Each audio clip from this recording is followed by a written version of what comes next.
Hello,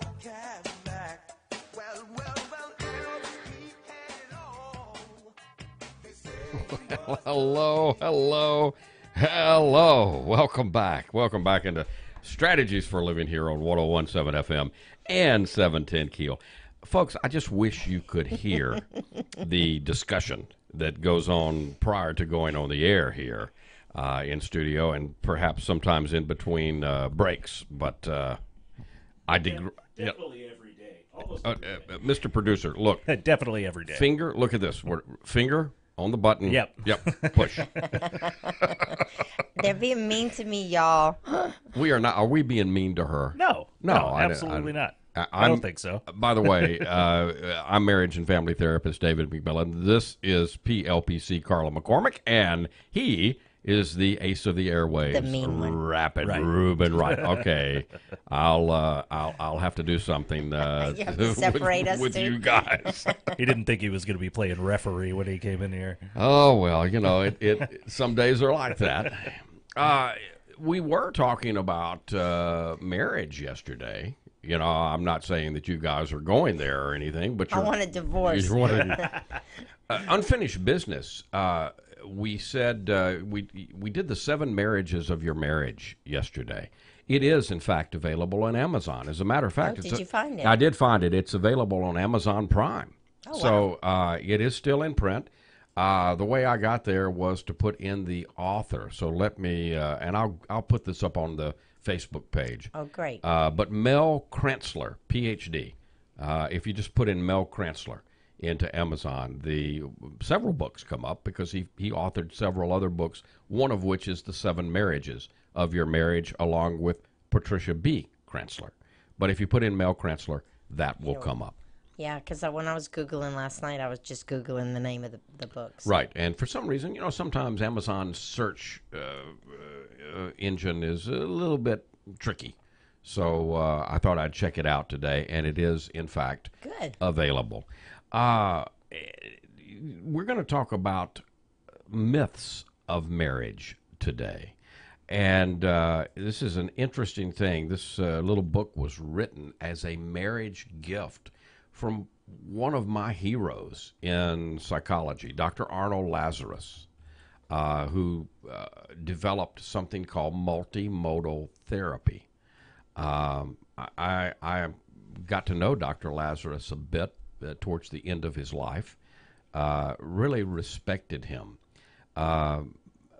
totally respect what he did. When his daughter got married, he thought, what can I give? What can I gift to my daughter and son-in-law? Mm-hmm. And he hand wrote, because by the time his daughter got married, he had practiced for many, many, many years. He had worked with couples through the years and individuals, and he had learned some things. Mm-hmm. And so he decided to make her and him their own little book.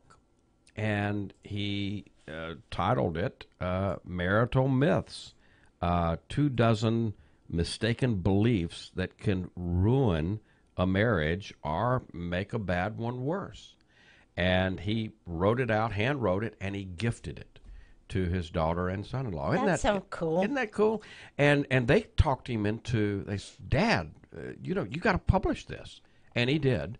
And so we're going to talk about it this evening. We're going to talk about marital myths, things that we all need to be aware of as we navigate through relationships and this thing called marriage. Yeah, folks, thank you for tuning into Strategies for Living.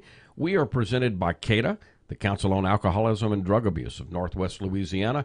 Been helping individuals and families for 60 years now. We're also brought to you by Jerry Anderson, State Farm Insurance, by Learning RX, by Highland Place, Rehab and Nursing Center, by Jacob's Well, Inspirational Books and Gifts, and by Resilient House. Be right back. We'll dive into myths of marriage. I have the invitation that you sent me.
Welcome back. Welcome back into 1017 FM and 710 KEEL. Frida Payne gets us into this subject matter. I love the way that Arnold Lazarus begins his little book, Marital Myths. He says, a marriage license, unlike other licenses, is not granted on the basis of competence. The holder of a license to practice medicine has demonstrated some knowledge of body ills and cures. A driver's license implies that a person has shown at least minimum competence behind the wheel of a car. If high schools routinely offered courses in marriage competence, much as they do driver education, it's likely that more people would know how to develop sensible, workable, loving nuptial agreements. The question is, who would be qualified to teach these courses? Many marriage counselors, psychologists, psychiatrists, and other mental health practitioners labor under as many false conceptions as the clients they counsel or treat. Most people, he says, don't know how to be married. Isn't that interesting? Most people don't. Do you agree or disagree with him? I agree. I do too. He says most couples enter marriage with impossible dreams and unrealistic expectations. Whatever else marriage connotes, it's essentially a partnership and an occupation. For some, it's a full-time vocation. If people wrote out job descriptions, fully listing exactly what they wish to give and get from marriage, and if each potential partner studied the other's list before becoming engaged, much grief and many dashed hopes could be averted. Do you think people would be honest? Would they say what they, if you filled out an application or a job list for a marriage, do you think you would write what you really wanted? That's a great question. Some would, and so I do believe that there would at least be some improvement. I believe the exercise itself sometimes moves us toward honesty. You're asking a rather complex question, though. I mean, many times we have, yesterday in the 7 marriages within your marriage, the first marriage that has to be navigated within the marriage is the marriage in your mind marriage, right? The movie marriage in your mind marriage. Right, the one that you think what it's supposed to be. What it's supposed to be. Yeah, and so, yeah, I think, the people honestly believe that, and they believe that based on maybe romantic movies and ideas, maybe what you saw your mom and dad do or didn't see them do. Oftentimes we watch our parents and we're going to do 180 degrees the opposite of what we see our parents do. Or we think we will. And many times that can be as big a problem as duplicating what we see our parents do, because they're still the template, and if they didn't have a great relationship, either duplicating it or doing 180 degrees away still makes your parents the template of your marriage. That may or may not be a good thing. Or that whole movie marriage, that whole Jerry Maguire, you complete me stuff, But what I do think, Carla, is I think that the process of becoming honest with ourselves at least pushes us towards self-revelation. Much when someone begins to come to see us in therapy, when someone begins therapy, I oftentimes will give them, in fact, Arnold Lazarus's multimodal life history questionnaire. And it's long, and it's a bit arduous, and it asks people questions about what their current behaviors are, what their current feelings are, their affects, what sensuality is important to them, what they imagine, what their imagery life is like. what their cognitive life is like, what they're thinking, what their interpersonal relationships are like, and what's going on with them medically and biologically. And so it asks a lot of questions across all of those areas. Sometimes that is an evolving document, and you'd say, well, you don't know the answer to some of those questions. Well, some of those questions evolve and change, and I may feel something today that begins the process of changing through maybe even the process of psychotherapy. So I think it would be a good long answer to your question, which was a good one. I think it would be a good start towards honesty. And yes, I think some people would be, most people, in fact, I think would be honest, and it would be an exercise that, especially if continued, could be a very positive thing in marriage. Well, so even if I'm not in a relationship, even if I'm looking for a significant other, would the exercise still be valuable then? Because I know what I'm looking for and what I expect? Well, see, I think yes. I think the answer is yes, and I'll tell you why. Because the primary relationship that we're all in, is the relationship that we form and have and nurture and continue to develop with ourselves. And so, it gets back to, I can say this a lot of ways, but it gets back to, let me pick on Jesus, okay? It's okay, he can take it. For the heck of it. When he was pressed, and he said, when he was pressed, what are the greatest commandments? I mean, they were trying to trap him, right? And he said, well, love God and love your neighbor as you love yourself. I'm not picking on any one denomination here, but I think the Christian church as a whole, all denominations put together, we do a pretty good job emphasizing 2/3 of what Jesus says, and a pretty rotten job with 1/3 of it. You mean the loving ourselves part? The loving ourselves part, because we emphasize. I think as a whole, we do a pretty good job telling people how to love God, and how to focus there, and we do a pretty good job, if you're in church, of focusing on loving your neighbor. What we don't perhaps do a good enough job on is teaching people how to love themselves. And see, Jesus implied that in what he said. Love God and love your neighbor as you love yourself. It's foundational. And I believe we miss that. And I believe that's a big part of relationships. The primary relationship that we have is the relationship we have with ourselves. So if I don't have a good relationship with myself, then it's hard for me to have a good relationship with really anyone. It's going to be a challenge. Especially a significant other. Going to be a bigger challenge, yes. Going to be a bigger challenge. Absolutely. And that leads to myth number 1, which is husbands and wives should be best friends.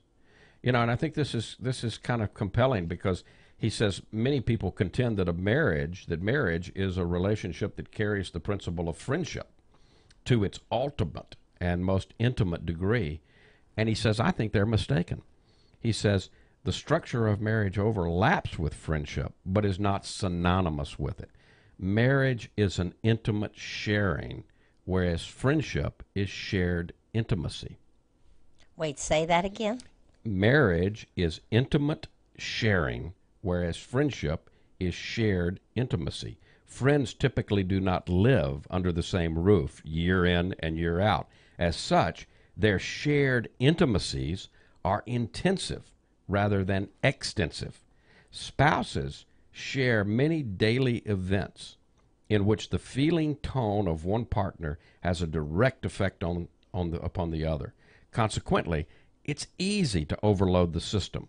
Moreover, friendship emphasizes the needs and interests of two independent people, while the focus of marriage usually ends up being on family, on the family.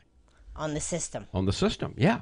So I think he's making, right out of the box here, a very, very good point. And I think it relates back exactly to what, we've just been talking about, the foundation. I bring me into this relationship. You bring you. And so are you responsible? Marriage this evening on strategies. I look at you and see the passion eyes of May.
She's over there taking notes. I am. Welcome back. Welcome back into 101.7 FM 710 KEEL. Marriage and family therapist David McMillan and PLPC Carla McCormick. We are talking about marital myths, some mistaken beliefs that can ruin a marriage or take a bad marriage and make it worse. Another myth, according to Dr. Arnold Lazarus, is romantic love makes a good marriage. We might get some pushback on this, right? He says marriage is not a romantic interlude. I mean, that's a pretty picture, and of course we get wrapped up in that during the honeymoon phase, right? But he says it's a practical and serious relationship. A person who's been taught to expect unlimited romance will be most bitterly disappointed when he or she fails to find it. Romantic love does not question the virtues of monogamous marriage. Its emphasis is on finding the right partner. Once one has met the mysteriously preordained affinity, and once some magic words are spoken before priest, minister, rabbi, or justice of the peace, lifelong bliss will be theirs. He says, hogwash. There's not one Mr. or Ms. Right. Literally hundreds, perhaps thousands of people are sufficiently compatible to enter into meaningful and happy marriages with one partner. Why then is the divorce rate so high? And why have so many people developed an unhealthy skepticism about marriage? I dare say a major reason is the large number of people in our society who subscribe to the many of the myths and fallacies that he's outlining in the book, and one of them is that, well, romantic love makes a good marriage. Carla, through the years, I can't tell you how many people, how many couples that I've worked with where one or the other or both say, I just, I've fallen out of love with him, or I've fallen out of love with her. And what they're talking about has to do with what Dr. Lazarus is talking about in this particular myth. If romantic love is necessary to make a marriage, continue, Right. then the divorce rate is likely should be 100%, because 100% of us who fall in romantic love also fall out of romantic love. Right, it never lasts. No, it can't. And I like the way that Scott Peck talks about it in Road Less Traveled. He distinguishes romantic love from what he calls real love. And he says, and I totally agree with him, romantic love is more of a biological, happening.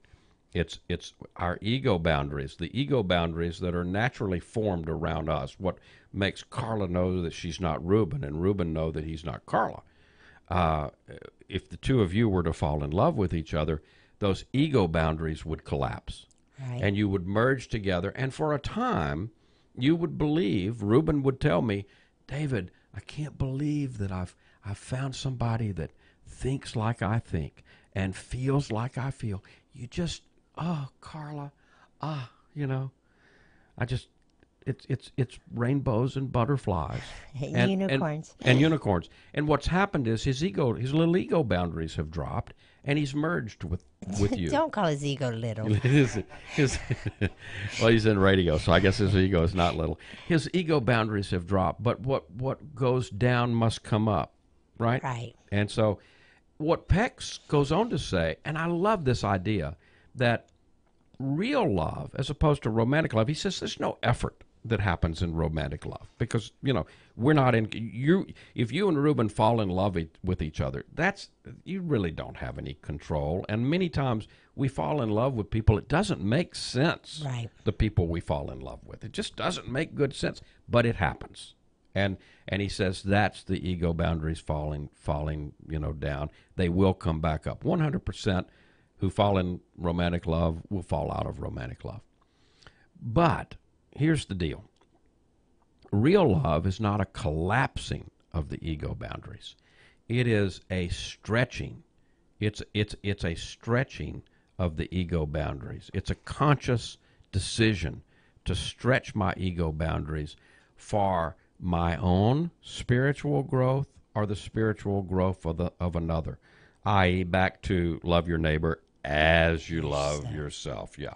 And so it again, healthy marriage presupposes that you've got a good and healthy relationship with the self.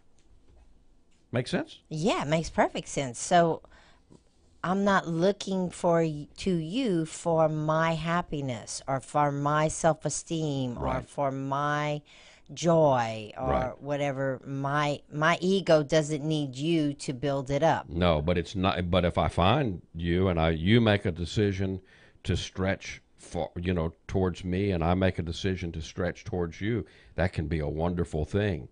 So he says conjugal caring and affection cannot exist without mutual evidence of several key qualities: kindness, consideration, communication, harmonious adjustment to each other's habits, joint participation in several activities, consensus on important values and issues.